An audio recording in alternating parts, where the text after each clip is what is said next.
수천 년 전 멕시코시티 외곽에 있는 고대 피라미드 도시 테오티우아칸에는 지혜로운 사람들이라 불리던 톨텍 인디언이 살았다.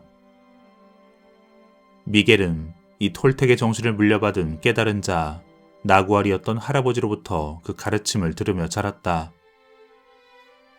하지만 그 지혜를 잇는 사람이 되기를 거부하고 의사의 길을 선택했지만 어느 날 교통사고에서 유체 이탈을 겪은 후 그의 인생은 달라졌고 그는 비로소 톨텍의 정신을 마음으로부터 받아들이게 되었다. 머릿속의 목소리, 그 거짓말쟁이는 모든 거짓을 표현하고 자신의 이야기를 떠벌리는 것에서 멈추지 않는다. 그 목소리가 들려주는 거짓말로 인해 우리는 더 많이 미워할 수 있고 더 많이 상처 줄 수 있으며 우리는 거짓을 방어하고 그 거짓을 추적하는 데 열을 올릴 뿐이다. 바로 우리가 그것을 자각하기 전까지는. 그렇다. 나 대신 누가 우리의 삶을 살고 있는가? 누가 우리 대신 선택하고 있는가? 우리는 이제 머릿속에서 무슨 일이 일어나고 있는지 알고 있다. 그렇다면 그 목소리는 언제부터 있었을까? 하나 확실한 건 우리가 태어났을 때에는 없었다는 것이다. 그것은 우리가 지식을 얻은 뒤부터 먼저 언어와 다양한 관점 그리고 모든 비판과 거짓들을 배우면서부터 생겨났다. 처음 말을 배울 때만 해도 우리는 진리만을 알았지만 머릿속에 지식의 나무가 자라나며 그 거짓말쟁이가 우리 삶의 꿈을 앗아가기 시작했다. 우리의 삶을 대신 살고 있는 그 거짓말쟁이. 우리 머릿속의 목소리. 톨텍의 가르침 속에 자란 나는 정말 행운하였다. 어머니는 훌륭한 주술사였기 때문에 내게는 기적을 보는 것이 특별한 일이 아니었다. 하지만 자라며 나는 현실과 동떨어진 그 거짓말 같은 톨텍의 이야기들에 반항하기 시작했다. 대학에 진학한 후 나는 많이 배운 사람처럼 행동하기 시작했고 학교에서 배운 것들로 할아버지에게 감동을 안겨주고 싶었다. 할아버진 나구알, 말하자면 주술사였다. 주위엔 할아버지에게 무언가를 배우고 싶어하는 사람들이 끊이질 않았다. 내 인생에 가장 큰 영향을 끼친 분. 나는 할아버지에게 내가 얼마나 똑똑한지를 보여드리고 싶었다. 그리고 이 세상의 부조리와 가난, 선과 악, 그런 것들에 대한 생각을 할아버지 앞에서 펼쳐 보였다. 할아버지는 인내심을 가지고 내 이야기를 주의 깊게 들어주셨고 얼굴에선 엷은 미소를 띠셨다.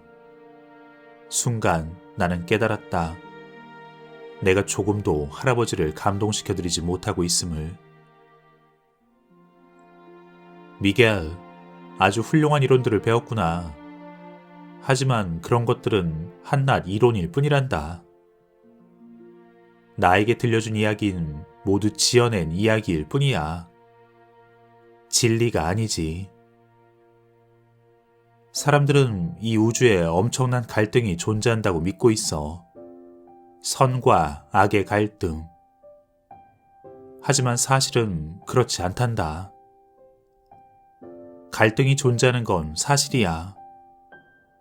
하지만 그 갈등은 이 우주가 아닌 오직 인간의 마음속에만 존재하는 거야. 식물이나 동물에겐 갈등이 존재하지 않아. 별이나 나무, 그리고 자연에게도 마찬가지지. 갈등은 오직 인간에게만 존재하는 거야. 그리고 인간의 마음속에 존재하는 그 갈등도 따지고 보면 선과 악의 갈등이 아니란다. 진짜 갈등은 진리와 진리가 아닌 것. 그러니까 진리와 거짓의 갈등이야. 선과 악은 단지 그 갈등의 결과일 뿐이지. 진리를 믿으면 그 결과는 선과 사랑, 행복으로 나타난단다. 하지만 거짓을 믿고 거짓을 옹호하면 네가 말하는 그 악이 생기고 악은 또 광적인 믿음을 만들지. 그리고 거기서 모든 부조리와 폭력, 학대와 고통이 생겨나. 사실 이 우주의 진리는 아주 간단해. 하지만 인간이 모든 걸 복잡하게 만들고 있을 뿐이야. 할아버지의 말씀은 일리가 있었고 나는 그 말씀을 이해할 수 있었다. 하지만 그것을 믿을 수는 없었다. 어떻게 이 세상 모든 갈등과 전쟁, 폭력, 부조리가 그토록 단순한 어떤 것의 결과일 수 있을까? 내 생각에 그 원인은 그보다 훨씬 더 복잡한 그 무엇이어야 했다. 미겔, 네가 살아가면서 겪는 모든 고통은 네가 거짓을 믿었기 때문이란다.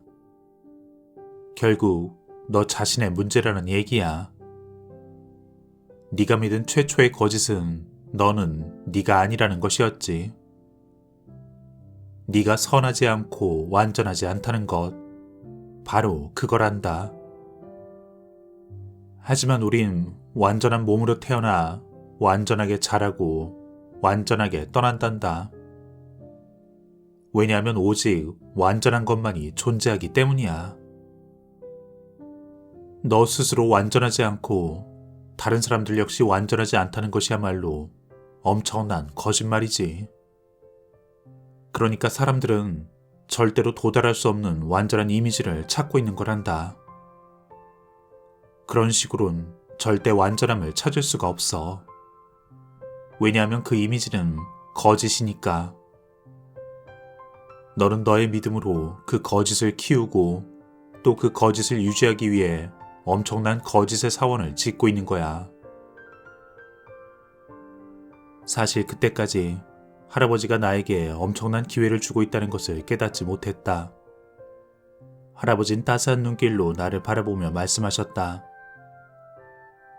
미겔, 네가 나를 감동시키려 애쓴다는 건 잘 알고 있어. 넌 너 자신이 아주 훌륭한 아이라는 걸 증명하고 싶었겠지. 하지만 그런 마음이 생기는 건 너 스스로 원하는 것만큼 네가 훌륭하지 않다고 생각하기 때문이야. 할아버지의 말씀에 순간 찔끔했다. 왠지 거짓말을 하다가 들킨 듯한 기분이었다. 할아버지는 어떻게 내 마음을 꿰뚫어 보셨을까? 그랬다. 나는 사실 스스로 내 자신을 비판하고 나를 부정하고 죄책감과 수치심을 느끼고 있었다. 그래서 그 모든 것들을 부정하고자 내 자신이 아닌 척 연기하고 있었던 것이다. 그리고 할아버진 그것을 알고 계셨다. 네가 학교에서 배운 모든 것, 인생에 대해 알고 있는 그 모든 건 그저 지식일 뿐이야. 네가 배운 게 진리인지 아닌지 어떻게 알 수 있지? 너 자신에 대해 믿고 있는 게 진리라는 걸 어떻게 알 수 있어? 제 자신에 대한 진리는 알고 있어요, 할아버지. 저는 제 자신과 함께 매일 살고 있으니까요. 제가 누구인지 저는 잘 알고 있어요. 미겔, 넌 너의 자신을 모르고 있단다. 하지만 너 자신이 아닌 건 알고 있지. 너무나 오랫동안 너 자신이 아닌 사람으로 살아와서 너의 이미지가 너 자신이라고 믿고 있는 거야. 너는 스스로에 대한 거짓을 믿는데 너의 믿음을 바쳤어.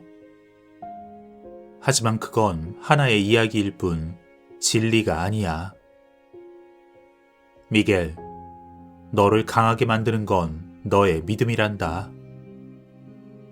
믿음이야말로 모든 인간이 가지고 있는 창조의 힘이지. 그건 종교와는 아무 상관도 없어. 나는 진리가 무엇이고 어떻게 그것을 알 수 있는지 궁금했다.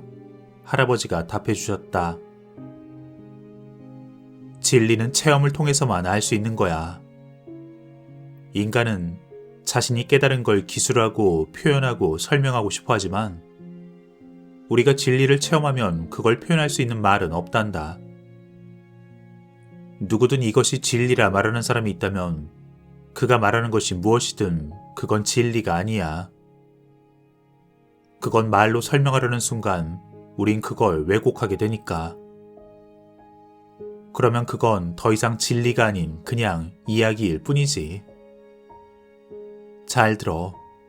이야기는 현실에 바탕을 둔 하나의 관점이고 오직 우리한테만 진리인 거야. 하지만 그럼에도 우리가 체험한 것을 다양한 방식으로 표현하는 건 훌륭한 기술이라 할 수 있어. 그 창조 속에 사람들은 저마다의 이야기를 만들어내고 있는 거야. 누군가 너의 초상화를 그려줬다고 생각해봐. 가령 피카소가. 그럼 넌 말하겠지. 난 이렇게 생기지 않았다고. 하지만 피카소는 얘기할 거야. 이게 바로 자네인걸? 내가 본 자네의 모습은 이런 느낌이야.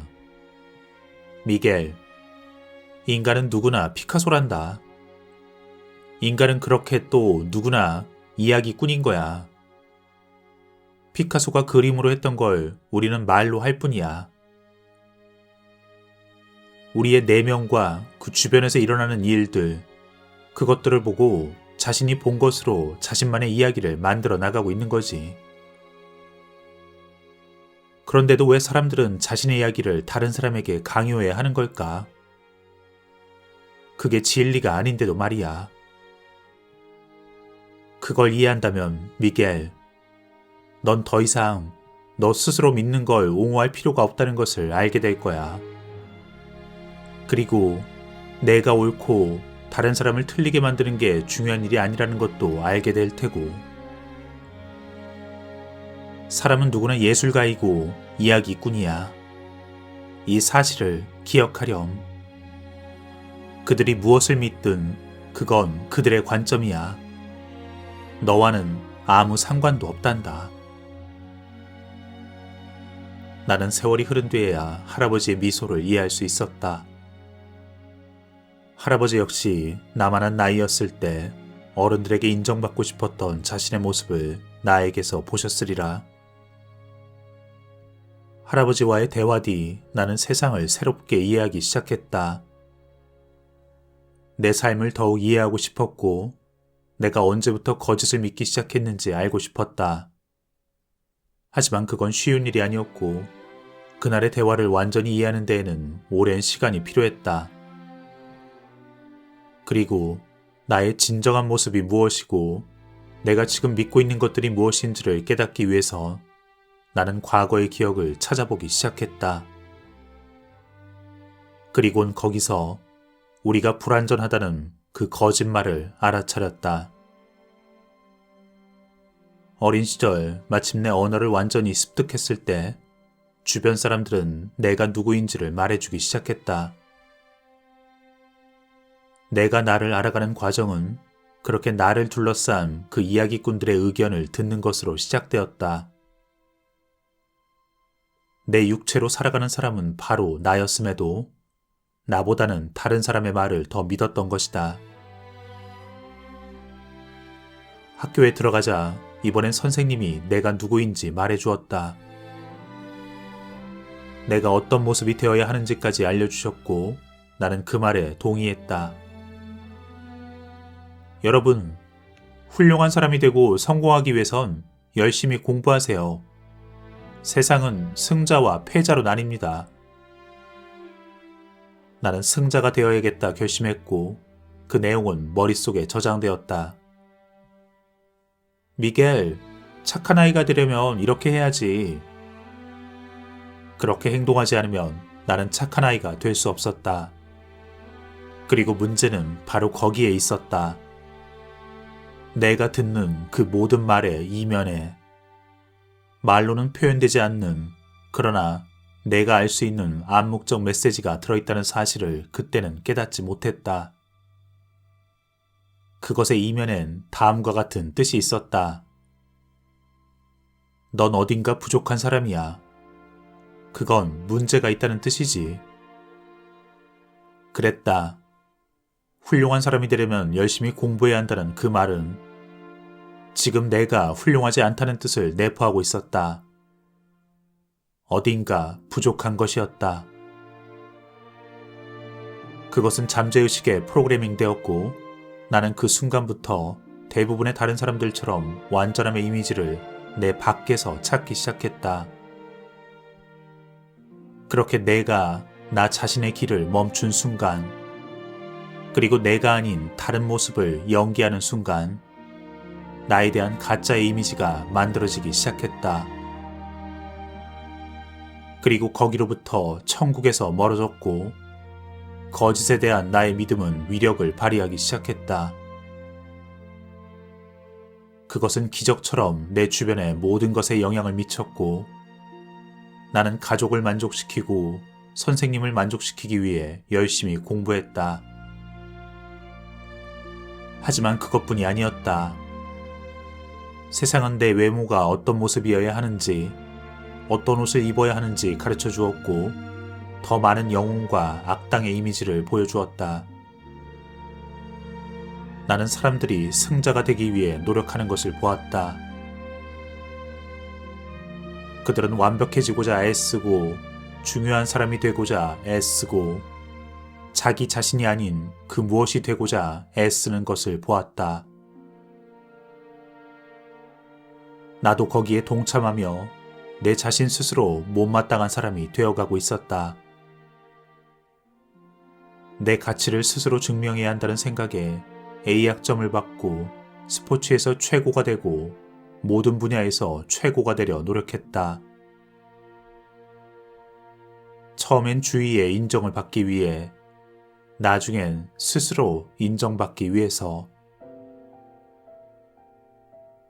그런 식으로 난 더 이상 진실하지 않고 순수함과 완전함을 잃었다.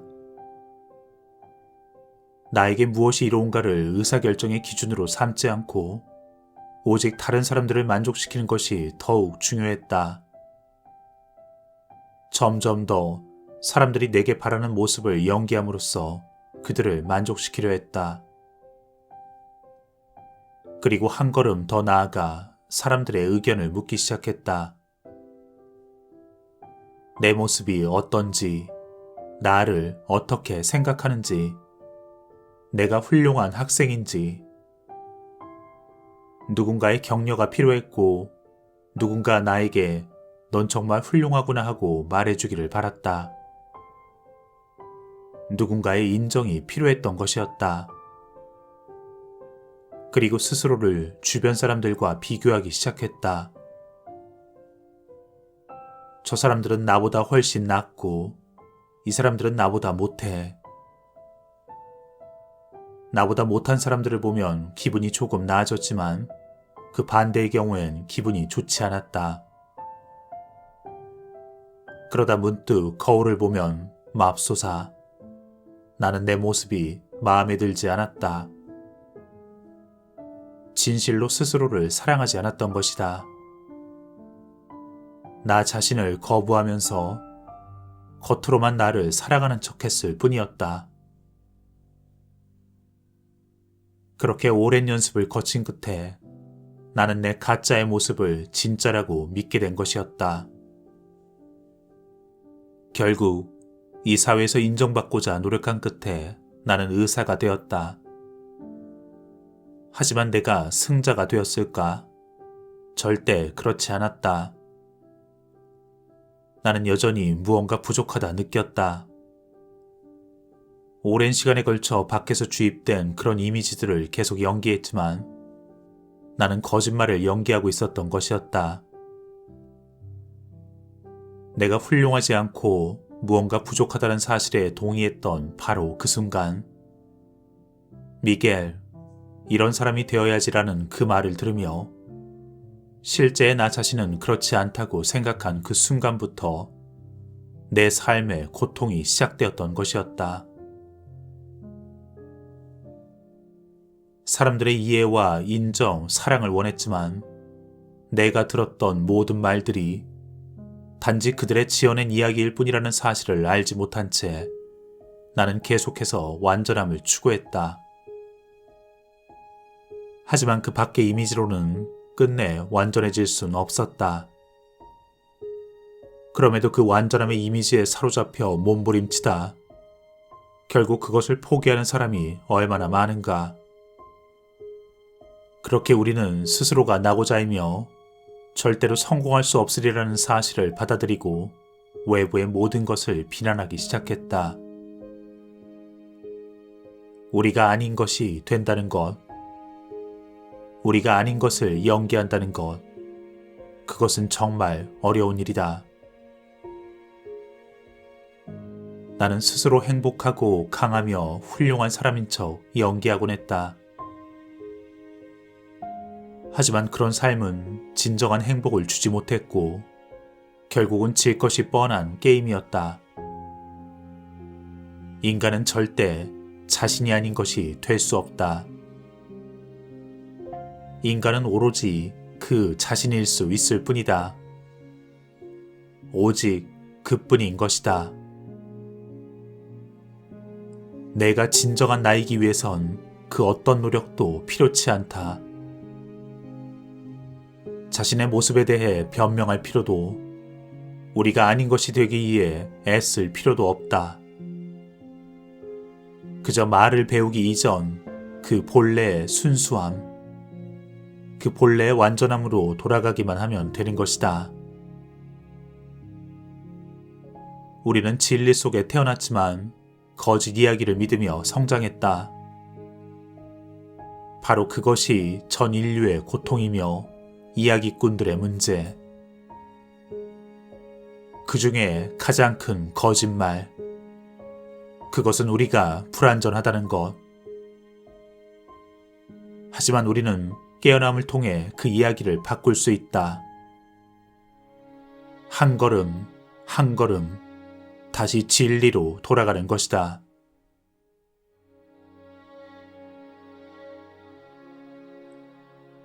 소노란 사막의 작은 마을 일타세노라에서 일하고 있을 때였다. 한여름밤 찌는 듯한 무더위 때문에 잠을 이룰 수가 없었던 나는 병원 밖으로 나와 사막을 거닐었다. 밤하늘엔 보름달이 떠있고 수많은 별들이 총총히 빛나고 있었다. 그렇게 나는 사막 한가운데 홀로 서서 그 아름다운 광경을 바라보고 있었다. 그러던 어느 순간 별들 속에서 영원과 무한이 보였다. 나는 그 별들이 살아있다는 것을 조금도 의심하지 않았다. 우주와 대지, 모든 피조물들은 살아있었고 우리는 하나의 거대한 생명체였다. 그리고 문득 이 사막에 나 혼자만이 있는 것이 아니라는 사실을 깨달았다. 내가 우주의 장엄함을 느끼고 있는 것처럼 우주 역시 나를 느끼고 있었다. 하늘에 떠있는 수많은 별들은 모든 것을 알고 모든 것을 느끼고 있는 한 생명체의 일부였다. 그랬다. 이 우주는 나의 존재를 알고 있었다. 그리곤 잠시 후 놀라운 일이 벌어졌다. 내 의식이 이동하여 나는 잠시나마 우주의 별이 되었고 내 육체 속의 우주를 보았다. 원자로 알고 있는 수많은 별들로 이루어진 나의 육체. 그 원자들은 밤하늘의 별들만큼이나 장엄했다. 내 육체 안의 우주도 나를 둘러싼 우주의 연속이라는 사실을 그제서야 깨달았다. 모든 것이 우주의 일부였다. 그 모든 것은 빛으로 이루어져 있고 우리는 단 하나의 존재. 빛은 이 우주의 실체를 만들기 위해 수많은 방식으로 자신을 표현하고 있을 뿐이었다. 그리고 이 모든 것을 움직이고 변화시키는 단 하나의 힘이 존재한다는 사실도 알아차렸다. 별들을 움직이는 것과 똑같은 방식으로 내 몸의 원자들을 움직이는 그것. 그것은 생명이었다. 그리고 빛은 이 생명의 전령. 빛은 항상 존재하는 모든 것들에게 정보를 전달하고 있었다. 빛은 그렇게 살아있으면서 우주의 모든 지혜를 갖추고 우주 전체를 조종하고 있었다. 모든 곳에 존재했고 별과 별 사이의 공간도 빛으로 채워져 있었다. 다만 빛을 반사할 물체가 없기 때문에 그저 비어있는 것처럼 보일 뿐. 모든 물체가 빛을 반사하고 있었으며 순간 나는 나의 두 눈도 거울과 같다는 걸 깨달았다. 빛은 거울 속에 가상의 현실을 만들듯 나의 머릿속에도 가상의 현실을 만든다. 내가 인식하는 모든 것들은 결국 빛의 이미지가 만들어낸 가상 현실이었다. 그리고 그렇게 인식한 것을 뇌에서 분석하고 해석하고 설명하고 있었던 것. 나 역시 생명의 하느님과 함께 창조하는 것이었다. 하지만 하느님은 진짜를 창조하고 나는 머릿속에 가상의 현실을 창조하고 있을 뿐이었다. 생명의 힘은 빛을 통해 내 눈에 모든 정보를 전달하고 나는 내가 깨닫는 것에 관한 이야기를 꾸민다. 그 이야기는 내가 인식한 사물에 의미를 부여하고 정당화하고 설명한다. 나무는 나에게 아름다울 수도 있고 그렇지 않을 수도 있다. 하지만 나무에 대한 내 관점과 견해는 오직 내가 지어낸 이야기일 뿐이다. 내가 인식한 것을 해석하고 의미를 부여하고 비판하면 그것은 더 이상 진짜가 아닌 가상의 현실이다. 이것이 바로 톨텍에서 꿈이라고 부르는 것. 그제서야 비로소 머릿속의 모든 것이 정리되기 시작했다. 할아버지와 어머니가 그렇게 나에게 톨텍에 관해 오랫동안 깨우쳐주려 하셨던 것. 톨텍에선 말한다. 모든 인간은 꿈속에서 살고 있다고. 그 꿈은 빛의 이미지로 이루어진 환상의 세계이며 두뇌가 깨어있을 때나 잠들어 있을 때나 우리는 언제나 꿈을 꾸고 있다. 톨텍이란 말의 정확한 의미는 영혼의 예술가, 즉 모든 인간은 예술가이며 가장 훌륭한 예술은 영혼의 아름다움을 표현하는 것이라 했다.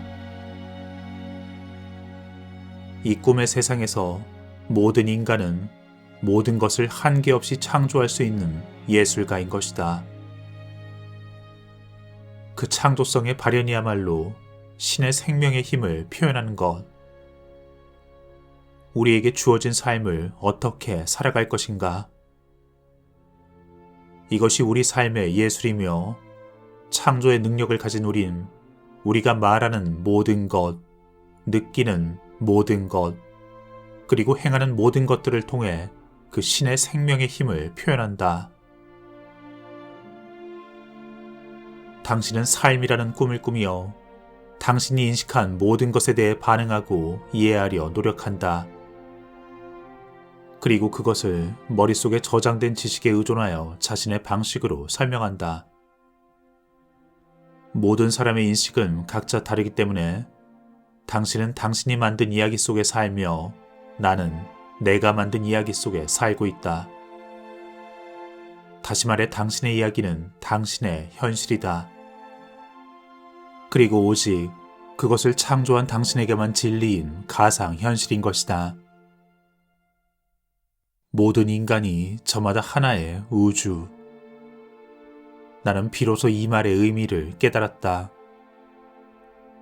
당신의 세계는 오직 당신만 알고 있는 당신의 창조물. 그렇게 사막 한가운데에서 나 자신과 인간, 이 우주에 대한 나의 인식이 바뀌었다. 그리고 할아버지의 말씀이 떠올랐다. 오직 완전한 것만이 존재한다던 그 말. 나는 마침내 그 의미를 이해할 수 있었다. 별을 만들고 이 빛으로 이루어진 세상을 만든 그 생명의 힘. 나는 그 무한과 분리될 수 없었기에 스스로 완전했다. 하느님의 피조물이기 때문에 내가 아닌 것이 될 필요가 없었다. 그제서야 나는 이야기꾼들의 그 거짓을 배우기 이전에 완전한 내 모습을 회복했다. 누구나 한 번쯤 진리를 깨닫는 영감의 순간, 생각이라 불리는 머릿속의 목소리가 곧바로 그 체험을 지워버리려 할 것이다. 그 진리를 발견한 순간 우리가 믿었던 그 모든 거짓이 더 이상 생존할 수 없기 때문이다. 에고와 거짓들은 종말을 원하지 않는다. 우리 자신이 스스로 생각하던 그 사람이 아니라는 사실을 깨닫는 순간 지금의 모든 현실이 무너지기 때문이다. 모든 이야기들이 그 의미를 잃는다는 것. 그리고 사실 나도 조금은 두려워졌다. 내 이야기 속의 모든 것이 내게는 더 이상 중요하지 않았지만 어쨌든 나는 이 세상에서 계속 살아가야만 했기 때문이다. 하지만 그 계속되는 삶 속에서도 더 이상 거짓은 내 삶을 지배하지는 못했다. 사막에서의 체험 이후 나는 내 이야기 속의 모든 것의 질문을 던지기 시작했다. 나는 정말 내가 생각하는 그 사람인가? 다른 사람들에 대한 나의 생각이 진짜인가? 그러자 머릿속에 저장되어 있던 개념의 90% 이상이 거짓이라는 사실을 깨달았다. 특히나 나에 대한 개념들. 나는 이것을 할 수 있고 나는 저것을 할 수 없다. 나는 이런 사람이고 나는 저렇게 될 수 없다 등의 생각들. 그것들은 전부 거짓이었다. 결국 내가 만든 이 미겔이라는 인물은 내가 나에 대해 믿고 있는 것들을 바탕으로 만든 하나의 이미지였다. 나는 내 이미지를 사회 속의 다른 사람들에게 투영하고 다른 사람들은 그것을 인식하고 수정하며 자신들의 이야기에 따라 반응할 뿐이었다. 또한 내 이야기 속에 나오는 조연들의 이미지 역시 내가 만든 것임을 깨달았다. 조연들은 모두 실제로 존재하는 인물들이었지만 그들에 관해 믿는 것은 모두 내가 지어낸 것이었다. 내 이야기 속에서 당신은 내가 만들어낸 조연일 뿐, 당신은 나에게 모습을 투영하고 나는 내가 믿는 것들을 바탕으로 그것을 수정한다. 그리고는 당신에 대해 내가 생각하는 그런 사람이라 확신한다. 난 당신을 잘 알아요. 이렇게 말하면서. 하지만 진실은 난 당신을 전혀 알지 못한다. 내가 아는 것이라곤 내가 당신에 대해 지어낸 그 이야기들일 뿐. 나에 대해서조차 내가 나에 대해 지어낸 이야기만 알고 있을 뿐이었다. 그렇게 오랫동안 내 자신을 알고 있다 믿었지만 나는 내가 나에 대해 믿는 것들만 알고 있을 뿐이었다. 모든 사람들이 누구나 자신의 이야기를 만들고 자신의 세계 속에 살고 있다는 사실을 깨닫는다면 어떻게 다른 사람을 함부로 비판할 수 있을까? 사실은 내가 그들의 이야기 속에 단지 하나의 조연에 지나지 않는다는 사실을 깨닫는다면 어떻게 모든 일을 감정적으로 받아들일 수 있을까? 그들이 나에게 말할 때 사실 그들은 자신들 이야기 속 조연에게 말하고 있는 것일 뿐. 그들이 나에 대해 무슨 말을 하든 그것은 나에 대해 그들이 가지고 있는 이미지의 투영일 뿐이다. 그러니 그것은 실제의 나와는 아무 상관이 없다. 때문에 그 어디에도 그러한 괜한 감정의 시간을 소모할 필요가 없는 것이다. 나는 오직 나 자신의 이야기를 만드는 일에만 주의를 집중하면 되는 것. 모든 인간에겐 자신의 이야기를 쓸 권리가 있고 우리의 작품으로 우리를 표현할 권리가 있다. 하지만 우린 얼마나 자주 우리가 만들어낸 그 이야기 속의 조연들에게 내가 만든 역할과 이미지를 강요하고 있는가?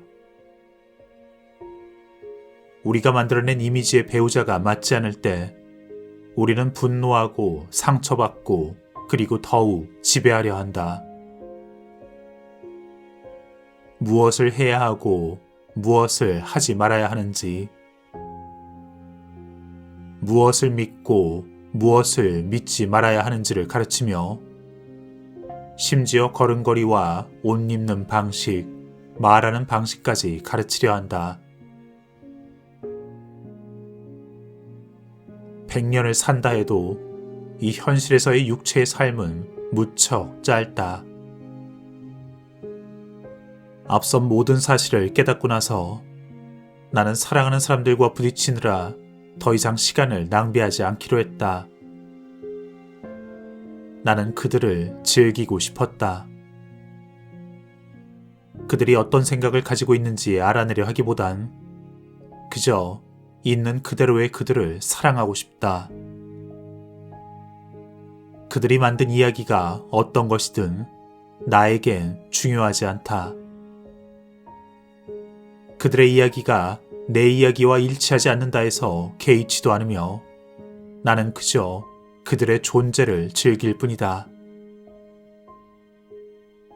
나는 그들이나 그 누구에게도 내 이야기를 강요하지 않는다. 그들의 이야기를 존중할 뿐 그것이 틀렸다 말하지 않는다. 그리고 또한 나 자신을 존중하며 그 어느 누구에게도 내 이야기를 대신 쓰도록 허락하지 않는다. 내 이야기는 나의 책임이고 나의 작품이니 나는 예술가이며 나 자신의 작품을 존중하는 것. 이전까지 계속되었던 그 수없이 반복된 실패.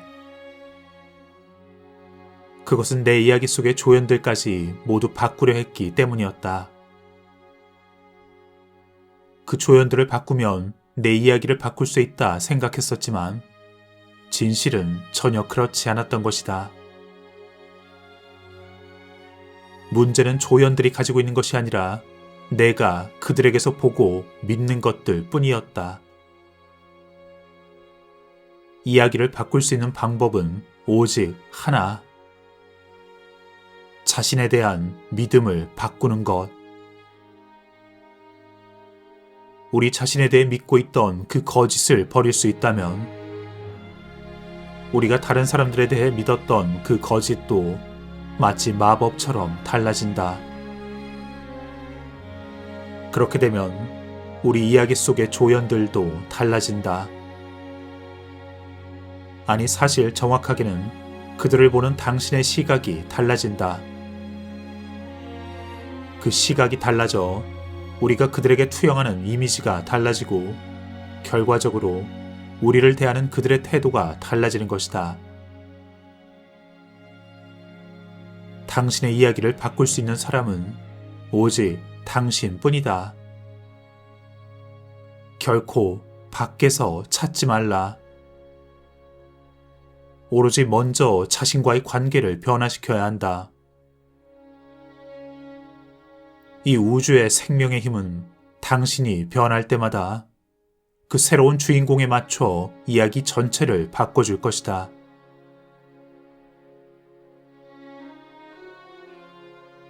당신은 삶이라는 이야기를 꿈꾸고 있다.